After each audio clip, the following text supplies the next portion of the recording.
حضرت یہ ذرا الجھن دور کیجیے گا، جیسے کہ آپ نے حضرت عزیر علیہ السلام کے بارے میں فرمایا کہ وہ ان کے سواری کے جانور کو زندہ کر کے مشاہدہ کرا دیا گیا.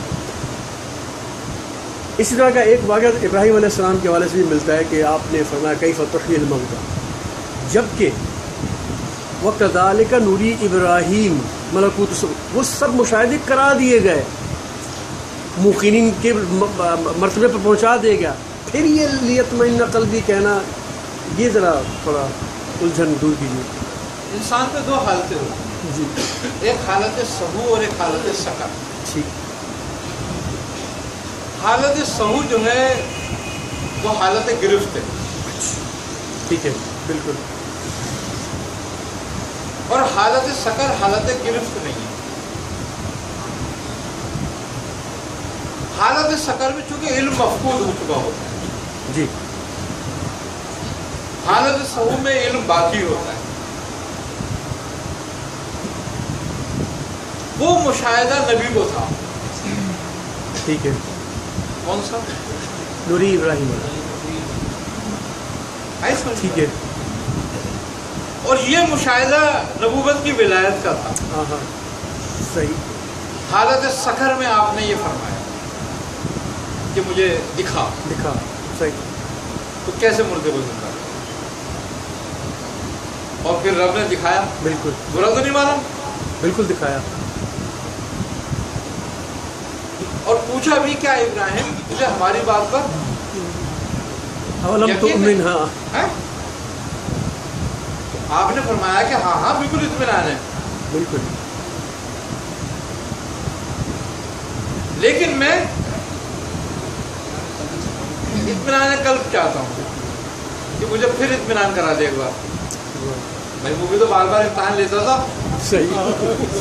کیا بات ہے. واہ واہ واہ واہ واہ. ابھی کہتے تھے بار بار مجھے بھی اب کرائے اطمینان. واہ واہ واہ. اس نے کہا کہ پکڑ لے 4 پرندے کاٹ لے. اچھا 4 ہی پرندے بھی کٹوائے. واہ واہ.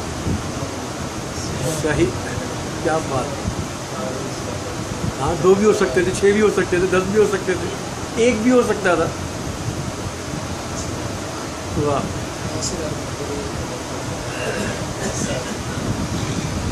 آئی نا سمجھ بات. اور پھر چاروں کی کیا خصلت ہے. جی. مرغ ہے، مور ہے، کبوتر ہے، کوا ہے. وہی کہہ رہا ہوں چاروں کی خصلت ہے. ایک پر شہوت غالب ہے جو مرغ ہے. بالکل. مور پہ آرائش غالب ہے،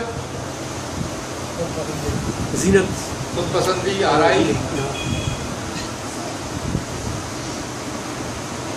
آئی نا سمجھ بات. کوا حسد اور کینہ رکھتا ہے. بالکل. حرص، حسد، کینہ سب. ہاں حرص، حسد. بالکل. اسی طرح کبوتر کا بھی ہے، وہ متکبر ہے نا یہ بات. تو چاروں کا ذبح چاہیے.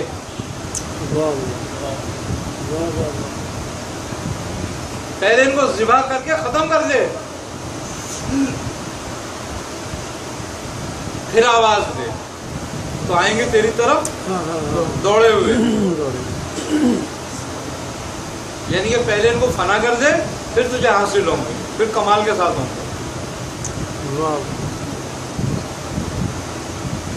اس میں بھی سلوک کا ایک راستہ ہے اور سالکین کے لیے سبق ہے کہ جب تک ان 4 عناصر کو ذبح نہیں کر دو گے یہ ہاتھ تمہارے قابو نہیں آنے والے. نفس تمہارے قابو میں نہیں آنے والا، تمہیں اطمینان قلب حاصل نہیں ہونا. ان 4 کو ذبح کے بعد ہی مشاہدہ ہوگا.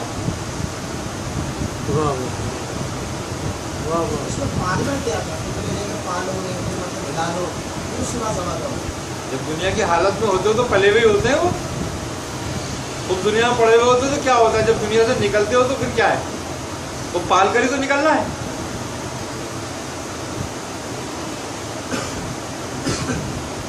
آئے نا سمجھے بات. یعنی کہ ہلا لو تاکہ تمہاری آواز پر آئے.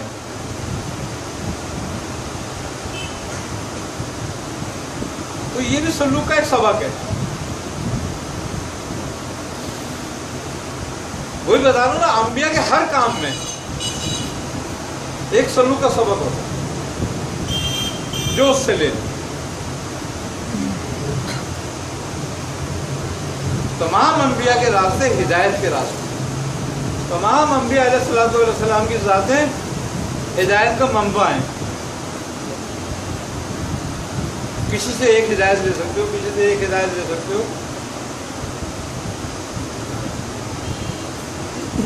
کسی سے صبر ہے، کسی سے غیرت ہے، کسی سے مناجات ہے، کسی سے سخاوت ہے، کسی سے ثابت قدمی ہے نا، سب کچھ ہمارے آقا صلی اللہ علیہ وسلم میں تمام جمع کر دیا گیا، تمام جمع کر دیا گیا، اور اس کا ظہور آپ کے صحابہ میں ہوا۔ بے شک آپ کی ذات بابرکت کی وجہ سے جو صحابہ آپ کی صحبت میں رہے، اس کا ظہور ان سے ہوا، ان سے ہوا، وہی 1,24,000 ہاں جو وہاں سے ملا آپ نے تقسیم فرما دیا، سب ظہور ہوا آپ کے بالکل، واہ واہ واہ رفقا میں۔ واہ، بے شک بے شک۔ تو کمال معرفت یہی ہے بھیا کہ انسان اپنی اوقات اور اپنی حیثیت کو پہچانے، اس سے زیادہ کچھ نہیں ہے وہ۔ یہ عاجز بھی ہے اور یہ مختار بھی ہے، یہ مجبور بھی ہے۔ کیا جب یہ خلیفۃ الارض ہو تو یہ مختار ہے، ورنہ یہ مجبور ہے۔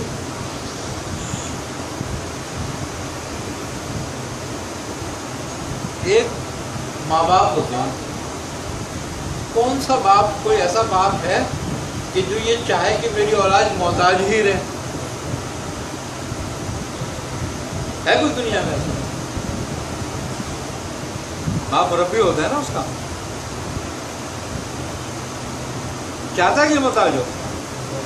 نہیں چاہتا نا، تو رب کیسے چاہے گا کہ میرا بندہ محتاج رہے؟ جو خود مختار اور اختیار کو پسند کرتا ہے۔ محتاج تو ہم خود رہتے ہیں، وہ تو اختیار دینا چاہتا ہے، اس لیے تو کہا کہ فتح بھی ہونی کہ آ جاؤ اختیار لے لو۔ اسی لیے ڈاکٹر اقبال نے فرمایا ہے کہ کی محمد سے وفات تو نے تو ہم تیرے ہیں، یہ جہاں چیز ہے کیا لوہ قلم تیرے ہیں۔